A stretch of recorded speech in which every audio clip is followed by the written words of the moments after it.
Hello, in this video I want to show you how to factory reset Epson Smart TV Projector.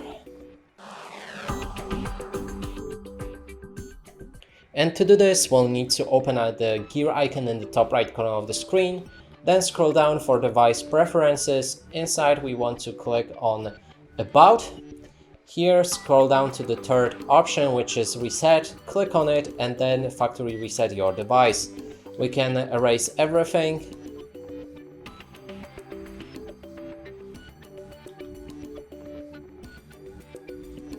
And when you click on it, after a few seconds, you should see the factory reset progress. When it's done, you'll be able to set up this device whole new. And that's it for this video. Hope you like it. Please consider subscribing to our channel, leave a like and a comment below.